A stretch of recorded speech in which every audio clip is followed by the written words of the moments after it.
Olá, este é a Opinião Internacional em novo formato. Eu, Luciano Rangel e Tomás Tomasi, cientista político, vamos estar aqui comentando as notícias que movem as engrenagens do planeta. Você vai conferir este podcast nos canais da Rede Tribuna e também no Spotify. Vem com a gente nessa viagem pelo planeta. Tomás, vamos falar do hard ao soft power, não é isso? É exatamente isso, Luciano. No mundo hiperconectado que a gente vive nos dias de hoje, independente da sua idade, do trabalho que você faz, é fundamental entender esse planetinha aqui que a gente vive, esse lugar, essa terra que a gente tem que preservar, que a gente tem que manter como nossa casa, mas é o lugar que a gente vive e que está muito conectado. Entender o que acontece no Oriente Médio, na Ásia, no nosso continente americano é fundamental. E a Opinião Internacional vai trazer essa perspectiva para todos nós. E a gente não poderia deixar de começar esse programa, né, Tomás, falando desse sujeito aí, Donald Trump, que de ameaça a destruir uma civilização, agora está concedendo mais prazo no cessar-fogo contra o Irã. Tá confusa essa história, hein, Tomás? Extremamente confuso, Luciano, e quem nos assiste, veja bem. Donald Trump muitas vezes é analisado com atitudes esquizofrênicas. É difícil a gente colocar dessa forma, mas é um marca-texto que a gente quer colocar na instabilidade que o governo americano tem trazido para o mundo. Esse é um conflito, meu amigo e quem nos assiste, aberto e de alta tensão, que já causou prejuízos ali para o Oriente Médio, mas também prejuízos na economia global, já que 20% de petróleo e seus derivados, parte do gás que abastece o mundo, passa pelo Estreito de Hormuz, essa região que tem Emirados Árabes Unidos, Catar, que é um grande produtor de gás, e também a Arábia Saudita e todos aqueles países da região que abastecem o mundo com petróleo. Justamente no momento em que o planeta passava por um momento de crise energética, já por conta da guerra entre Rússia e Ucrânia. Essa crise energética que vinha atingindo, sobretudo, a Europa, está causando alta do petróleo, alta do barril do petróleo e instabilidade na economia mundial, para além de tudo que houve de prejuízo na logística humana, por exemplo, dos hubs de aviação que existem ali na região do Oriente Médio, a respeito da Emirates e também da Qatar Airways, que são no Qatar e em Dubai, e também da Etihad, em Abu Dhabi, que são hubs aéreos importantes, conectando a Europa e a América com a Ásia. Então, esse é um pedaço do planeta importante e que tem sido vítima da esquizofrenia do presidente americano. E a gente não pode deixar de falar, Tomás, do impacto que as questões domésticas trazem para as decisões do presidente Trump.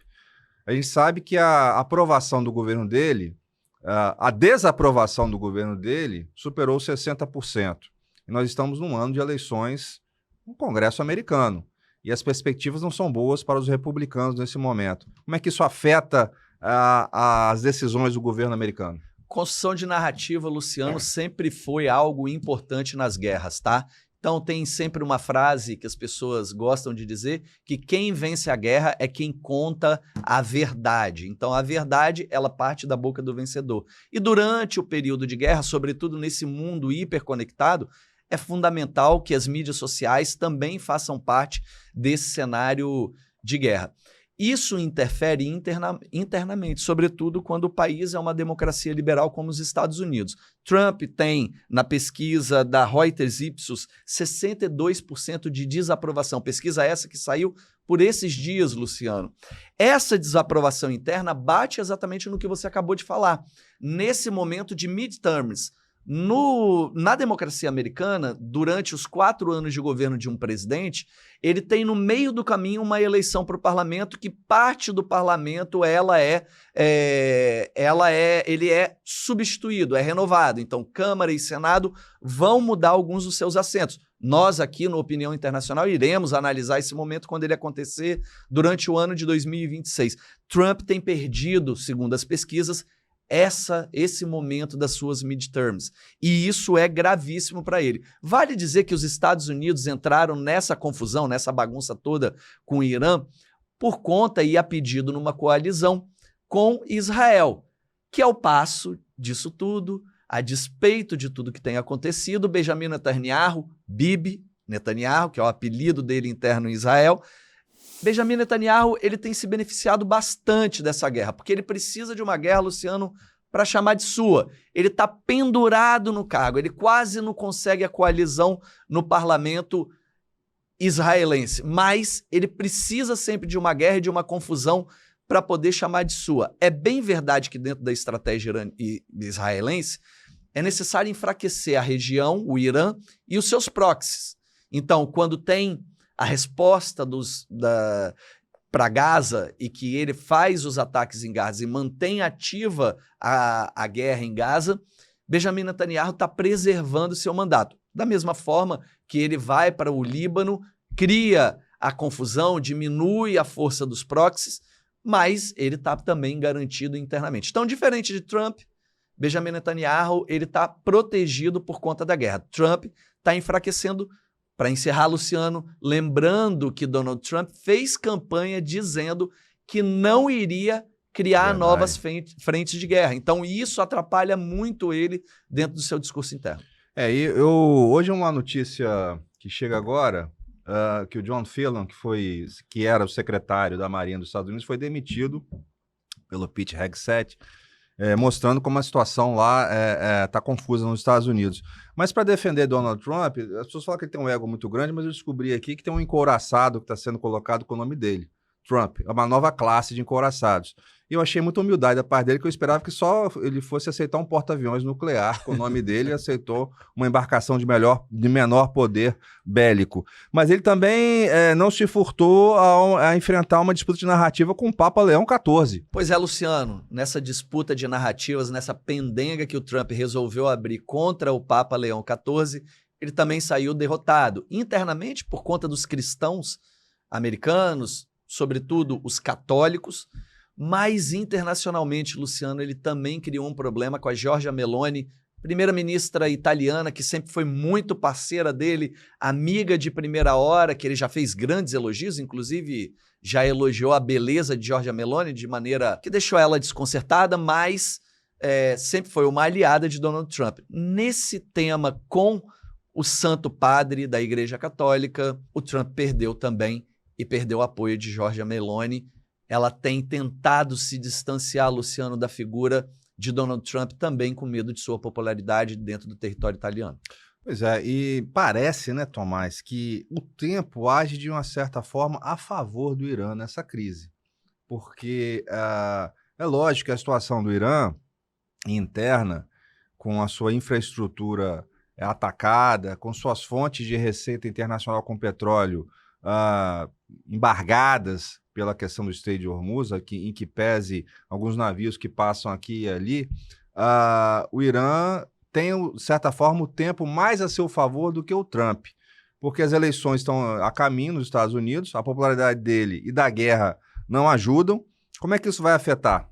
É exatamente isso, Luciano. O Irã aproveita o fato de que quanto mais esse conflito permanece aberto e o Estreito de Hormuz instável, para além de fechado, instável, e aí já alguns especialistas calculam que serão meses ou até mais de ano para que o fluxo possa voltar ao normal e que todo o prejuízo possa ser corrigido, isso vai durar um tempo, tá? O Irã joga com isso, especialmente porque percebe a instabilidade de Donald Trump internamente e a perda de apoio internacional. A própria União Europeia, aí retomando que isso não é de agora, né? O Donald Trump vem desgastando a sua relação com a OTAN e também com a União Europeia, com os países europeus.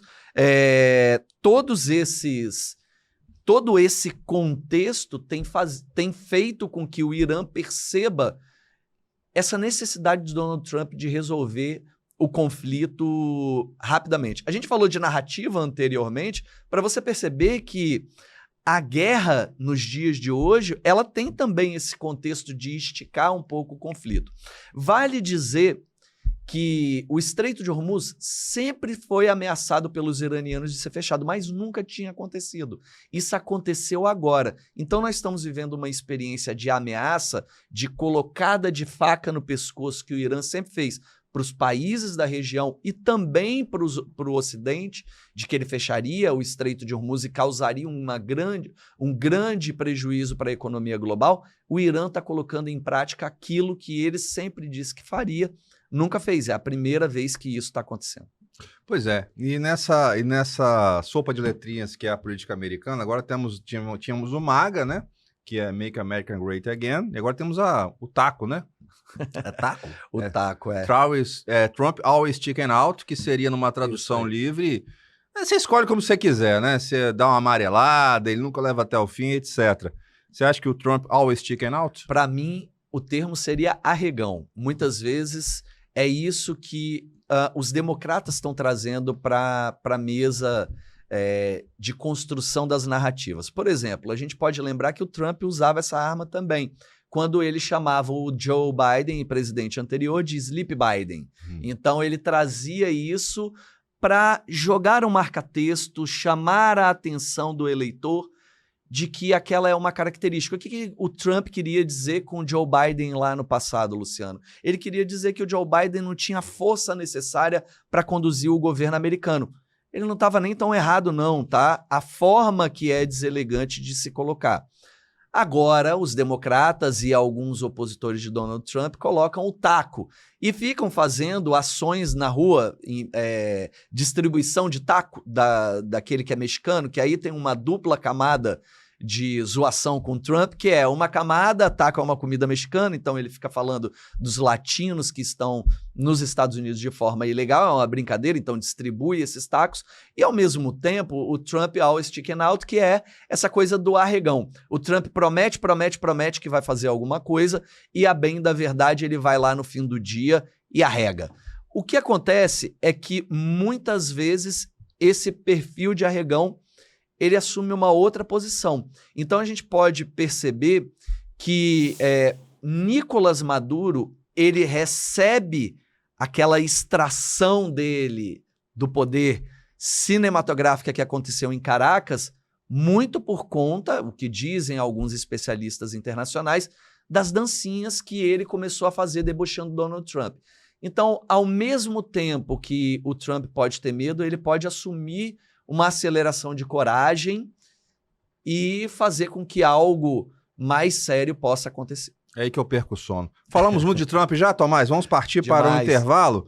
Olha só, vamos partir para um rápido intervalo aqui e já já nós voltamos, porque a nossa dinâmica é o seguinte. Nesse primeiro bloco, nós demos uma hipercontextualizada. Tomás gostou muito dessa definição que eu fiz no primeiro bloco, sobre um tema.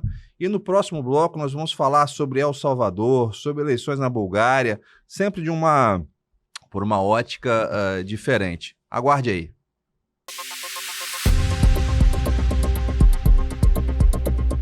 Voltamos para o segundo bloco de opinião internacional, agora com uma rodada de notícias. Vamos começar pela Bulgária. Depois da Hungria, que teve a derrota de Viktor Orbán, na Bulgária nós tivemos recentemente Rumen Radev. Me corrija aí, Tomás. Rumen Radev.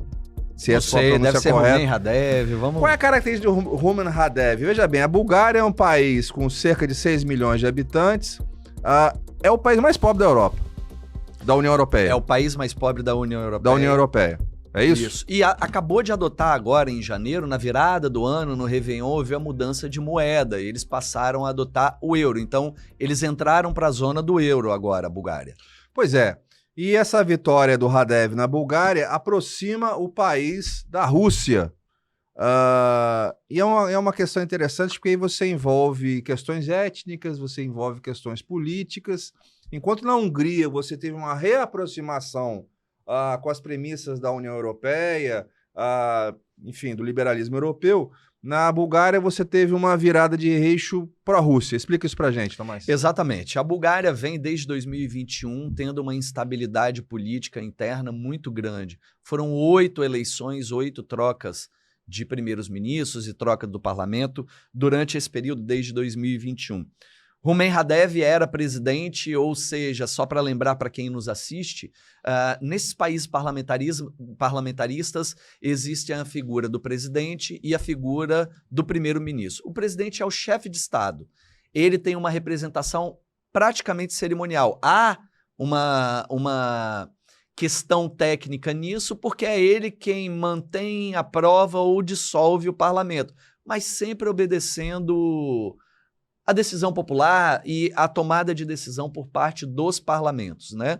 Na escolha do primeiro-ministro. E o primeiro-ministro é a figura que é o chefe do governo. No Brasil, diferente, a gente tem a figura do presidente da República como chefe de Estado e chefe de governo ao mesmo tempo. Então, o presidente Lula nomeia todos os seus ministros e toma todas as decisões do executivo. Nesses países, a decisão ela é parlamentarista. É o primeiro-ministro que vai numa coalizão, naturalmente numa coalizão, quando não há uma vitória absoluta de um determinado partido. No caso de Rumen Radev, ele teve uma vitória esmagadora. Ele até vai fazer uma coalizão com um partido menor, mas o partido dele, que o nome é Bulgária Progressista, é um partido novo e ele fez um step down. Ele saiu, ele renunciou ao cargo de presidente para poder disputar eleições legislativas e tentar dar um novo momento e um novo tom na política búlgara.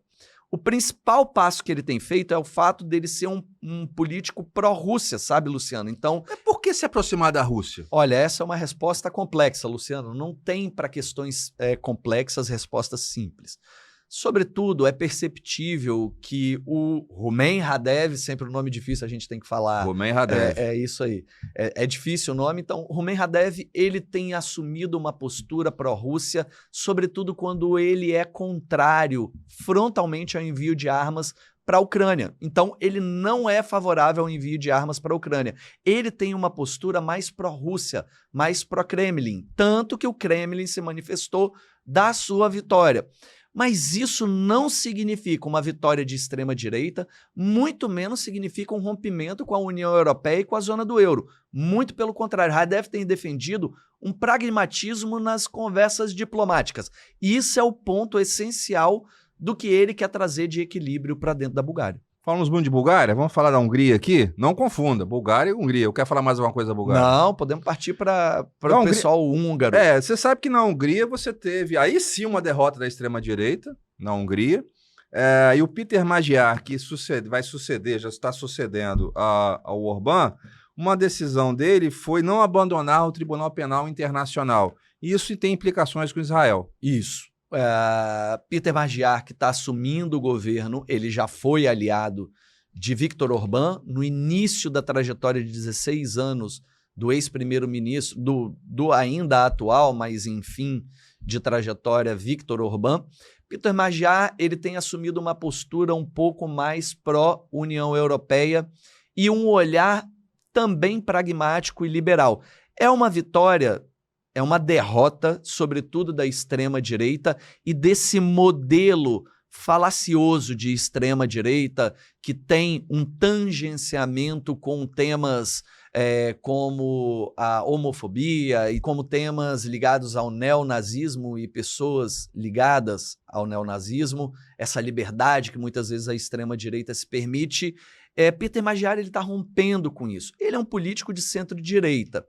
Mas um ponto especificamente que Magyar deixou claro essa semana, e ele não tinha necessidade de falar isso, mas resolveu falar publicamente, é que sob sua liderança, a Hungria não vai se afastar do TPI, do Tribunal Penal Internacional, que é um órgão que emitiu um mandato de prisão contra Benjamin Netanyahu, premier israelense. E ele mandou recado para Netanyahu, dizendo que efetivamente, se por um acaso ele for visitar a Hungria, a linda cidade de Budapeste, e ele botar os pés na Hungria, ele vai ser preso imediatamente.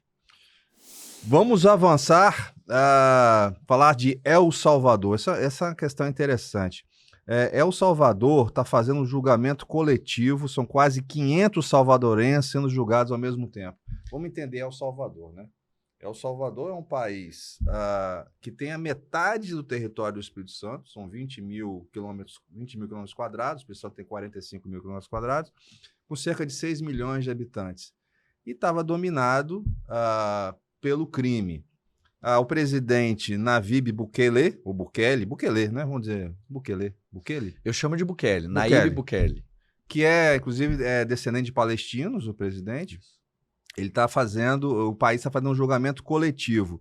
E chama a atenção porque, de certo modo, apesar de haver até condenações internacionais em relação a esses julgamentos coletivos, mas o fato é que ele conseguiu uma redução da violência no país. Ele conseguiu uma redução da violência drástica, Luciano. Desde 2019, Bukele vem fazendo um governo que combate o crime organizado, a violência urbana, as gangues, por exemplo. Esse é um julgamento muito ligado às gangues, a um grupo de gangues que se reúne sobre a alcunha de MS-13 e que atua nesse contexto da América Central, jogando e inundando os Estados Unidos da América de drogas. Então, esse papel de Bukele de enfrentamento da violência e das gangues, ele tem surtido efeito. Eu trago um dado aqui, por exemplo, que agora em 2026, El Salvador atinge o nível mais baixo da história de homicídios. 1,3 mortes por homicídio a cada 100 mil habitantes. É um número muito baixo, baixíssimo, extremamente baixo. Isso recebe muitas críticas por parte da Organização das Nações Unidas e de diversos órgãos de proteção dos direitos humanos. E aqui a gente precisa de dizer que tem o lado da diminuição da violência, mas também a autorização e a permissão para que esses governos possam criar julgamentos que não gerem nenhum tipo de trâmite capaz de não levarem à condenação pessoas que são inocentes. A gente está falando aqui do julgamento em massa de quase 500 salvadorenhos. São 500 pessoas que, segundo o governo de Bukele, estão respondendo por 47 mil crimes ligados às gangues, mas eles estão sendo condenados de forma coletiva, né? Então, fica a reflexão, não é a intenção nossa aqui de trazer nenhuma viés de reflexão, mas tem um lado positivo, a queda absurda, a queda abissal que existe, não absurda, mas gigantesca por parte da violência, é uma queda considerável que gera qualidade de vida e estabilidade. Então, El Salvador se torna um farol para negócios, turismo na região da América Central. Região da América Central, a gente vai falar de turismo no terceiro bloco, que é extremamente rica em termos de turismo cultural, de praia, tudo que você possa imaginar, culinária. El Salvador está se tornando um lugar atrativo para quem quiser visitar, vá em paz, que você vai ter um lugar bacana. Agora, são julgamentos coletivos. A sociedade teve que abrir mão dos seus direitos para permitir que essa queda de violência acontecesse de maneira rápida e acentuada. Porque na última eleição, ele teve uma vitória de 80%, se eu não me engano. Exatamente. Que mostra um grau de aprovação, porque também o sujeito é o seguinte, você vai conviver com a violência, assassinatos na rua, etc. Quando alguém dá uma solução para isso, obviamente ele tem uma aprovação instantânea no caso dele lá. Luciano, não há dúvida. Outro ponto que a gente não vai falar aqui agora, que eu achei interessante, que a gente não vai aprofundar aqui agora, Tomás, foi a redução da quantidade de zonas administrativas, prefeituras de El Salvador, que eram em torno de 260 e ele reduziu para 44. É como se tivesse uma prefeitura a cada município desse, né? Quer dizer, era um desperdício de custo muito grande, de recurso muito grande. A gente não vai entrar aprofundando no tema, mas o Bukele ele tem feito também, aproveitado para fazer uma gestão administrativa mais centralizada nele mesmo, entendeu? E até por conta da natureza da forma com que ele atua, né? Ele precisa de manter o poder sob seu controle. Recebe críticas por isso também. O próprio vice-presidente lá, eu estava vendo uma reportagem da BBC, ele admitiu que muita gente estava sendo preso, está preso ainda, simplesmente porque reagiu de forma, vamos dizer assim, muito ríspida às abordagens que eram feitas pela polícia na rua. Essas pessoas estariam presas ainda. Sim. Se eu não me engano, ele proferiu uma frase até emblemática, o seguinte: o perfeito é inimigo do bom, justificando essas prisões, mas coloca-se no lugar de alguém que foi preso injustamente, né? Exatamente, mas aí é quando a sociedade decide abrir mão de vários dos seus direitos. Por exemplo, a gente vive num país, o Brasil, em que efetivamente ninguém pode prender alguém sem ter uma acusação séria, sem ter sem seguir um trâmite legal. Muitas vezes no Brasil a gente observa o lado contrário disso também, tá, gente? Ou seja, quando a própria justiça é tão lenta que não chega a lugar nenhum e acaba permitindo com que o crime aconteça. Vamos alçar voo. A Lufthansa está cancelando 20 mil voos de curta distância para economizar combustível. É certo isso, Tomás? Essa notícia está conectada com o nosso bloco 1, exatamente. A gente está tendo uma crise de querosene de aviação, ou seja, o petróleo não está chegando aonde deveria, que são as refinarias, para criar combustível. É uma crise energética e o setor aéreo é o primeiro a ser atingido por isso. E eu destaco, o grande destaque que eu trago aqui, Luciano e quem nos assiste, é relacionado efetivamente ao período europeu de férias. É a alta temporada na Europa, então os grandes deslocamentos que vão acontecer por parte dos europeus e todos aqueles que estão no hemisfério norte e vão procurar os seus paraísos de férias vão ter dificuldade com aumento de passagem, redução de assentos, voos mais curtos já por parte da Lufthansa e uma de suas subsidiárias sendo canceladas. Também é esse período, temos que lembrar, período de Copa do Mundo, grandes deslocamentos aéreos. Mas eu tenho a solução aqui, viu, Tomás? Jura? Tenho uma solução para isso aqui, porque o Goldman Sachs fez um estudo dizendo o seguinte, que o Mounjaro, as canetas emagrecedoras, a previsão é que haja uma redução de 10% no peso dos passageiros de uma forma geral. Isso levaria a uma redução do combustível, do gasto com combustível. Será que a solução está aí? Rapaz, você está fazendo uma brincadeira, mas será que a perda de peso do passageiro vai ajudar a economia do querosene de aviação? Sem dúvida nenhuma, ajuda. Eu não sei se com impacto para resolver essa crise, não vai solucionar essa crise de forma nenhuma.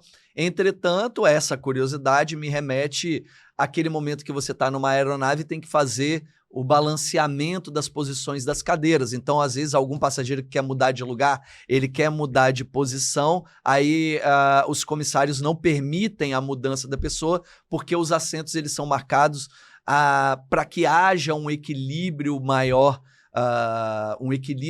da aeronave, e isso poupa combustível, sobretudo na decolagem. Eu não sou entendedor de aviação, sou só um curioso. Nem de Mounjaro, né? Muito menos de Mounjaro. Então, mas eu sei que interfere sim, pode parecer uma comparação jocosa, mas é uma comparação que vai interferir sim na economia de combustível. Muito bem, mais um intervalo e voltamos daqui a pouco para o terceiro bloco, Soft Power.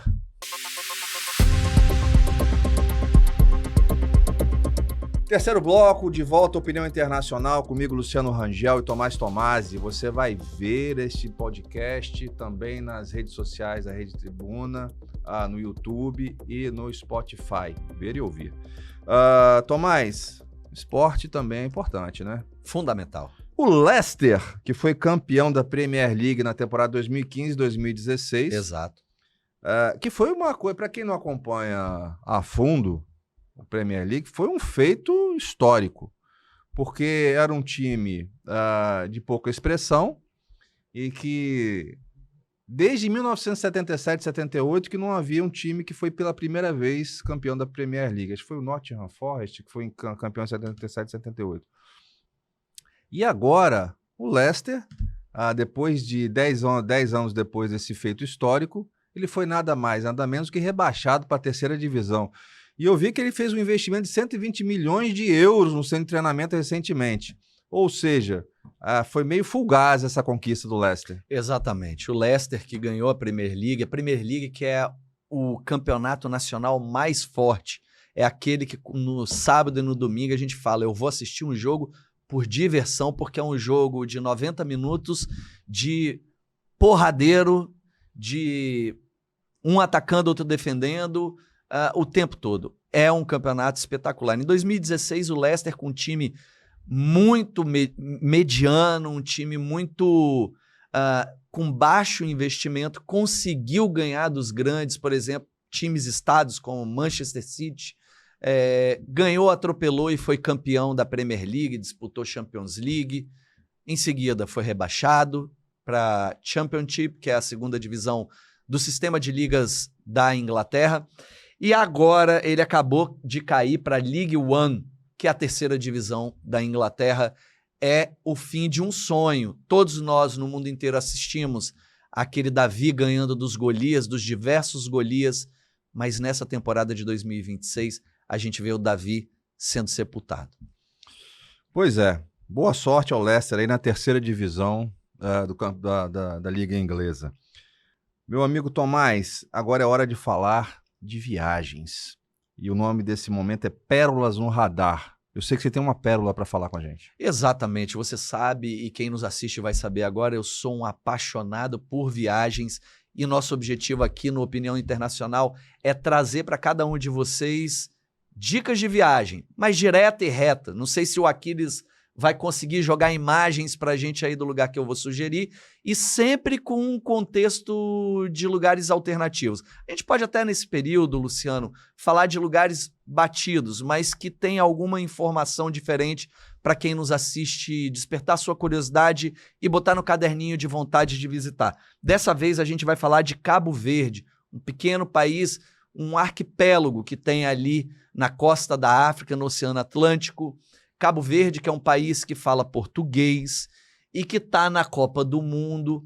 Equipe essa, seleção essa que foi classificada no Zonal da África direto, sem precisar de repescagem. Então, chegando na Copa do Mundo, a pungente Cabo Verde, mas é um paraíso, um lugar lindo e maravilhoso para você passar suas férias, sejam elas curtas ou até longas. Cabo Verde, Luciano, tem resorts. As pessoas podem ir para resort all inclusive, por exemplo, e ficar curtindo as praias. Mas tem história, tem cultura e eu recomendo a culinária de Cabo Verde. Qual é a minha proposta para quem quer visitar saindo do Espírito Santo? A partir de 6 de maio agora de 2026, a Cabo Verde Airlines vai retomar um voo ligando o Brasil a Cabo Verde. Esse voo anteriormente era saindo de Fortaleza. Foi essa viagem que eu fiz. Eu fui com minha família partindo de Fortaleza. Mas agora vai partir de Recife. Então você, capixaba, pode sair do nosso lindo aeroporto de Vitória, ir para Recife, visitar Olinda, Recife, que é maravilhosa por 2, 3 dias, e partir num voo curto de Recife até Cabo Verde. É tão lindo quanto o Mar do Caribe. Eu não conheço Maldivas ainda. Um dia, quando o meu bolso permitir, eu vou conhecer Maldivas. Mas eu aposto com vocês que é tão lindo quanto Maldivas. Cabo Verde é um destino visitado por muitos europeus e americanos. Então, é um destino que está no radar de quem gosta de lugar bonito no mundo. Eu estou surpreso porque no último podcast que a gente fez, o Tomás trouxe experiências das viagens dele ao Afeganistão. Eu estava esperando que ele fosse recomendar algum destino mais, vamos dizer assim, movimentado militarmente e tal, mas ele nos trouxe aqui uma opção. Você falou de uma praia muito bonita que tem em Cabo Verde. A Ilha do Sal. Esse voo sai de Recife para a Ilha do Sal. E a Ilha do Sal é lindíssima. Com a Cabo Verde Airlines, dá para você fazer conexão com outras ilhas. O voo não é caro, tá? Tanto esse voo de Recife para Cabo Verde não é caro. Eu recomendo fazer uma pesquisa e montar uma viagem nesse sentido. É uma viagem que você pode fazer com amigos, com a família. É uma viagem de descanso para os resorts da Ilha do Sal, mas você pode visitar Praia, que também é a capital de Cabo Verde e é uma cidade que tem um contexto cultural um pouco maior. Eu não fui até Praia na época, eu cheguei a comprar o bilhete de ida e volta para ir num dia, voltar no outro, mas o voo ele foi cancelado e eu acabei não indo e me reembolsaram a passagem. Então a Cabo Verde Airlines, ela é uma companhia aérea cabo-verdiana, mas que também tem um contexto bacana e que vale a pena, eu recomendo aí. Bem, quando eu vi... A Cabo Verde Airlines não está patrocinando a gente, mas eu estou recomendando eles aí. Não é publi. Mas não é se quiser mandar um oi pra gente, a gente agradece, né, Luciano? Estamos prontos, eu visitaria Cabo Verde de novo. Perfeito. Para encerrar o Opinião Internacional, vamos encerrando, Tomás? Vamos encerrando. Vamos falar o seguinte, você falava assim sobre a verdade na guerra, e nós sabemos que a verdade é a primeira vítima na guerra, né? Mas também o humor é uma arma importantíssima na guerra.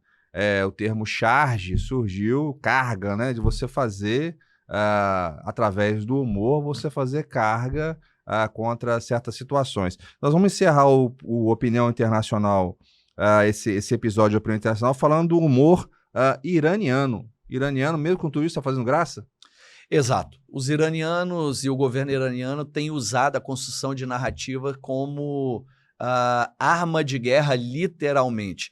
A gente está falando desse vídeo que foi lançado ontem pela agência iraniana estatal, em que mostra, é um vídeo de inteligência artificial, que mostra Donald Trump naquele momento que a gente diz esquizofrênico, confuso, estranho, em que uma hora ele tenta ameaçar o Irã e na outra hora ele percebe que o Irã não foi para o date marcado em Islamabad, no Paquistão.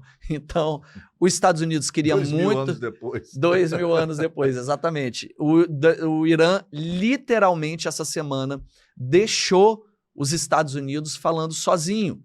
Não permitiu que os diálogos continuassem. O Irã traçou essa estratégia de esticar a corda um pouco mais nas negociações e usa a inteligência artificial para enfraquecer o Donald Trump internamente. Eu recomendo o perfil das embaixadas do Irã no mundo todo. Eu acompanho bastante a embaixada em Pretória, na África do Sul, que tem um perfil no Instagram muito interessante que vira e mexe, bota uma charge aí, uma brincadeira e tenta desqualificar o presidente americano. Muito bem. Assim nós vamos encerrando o primeiro episódio do Opinião Internacional nesse novo formato. Eu, Luciano Rangel e Tomás Tomasi. Muito obrigado pela sua audiência e até a próxima.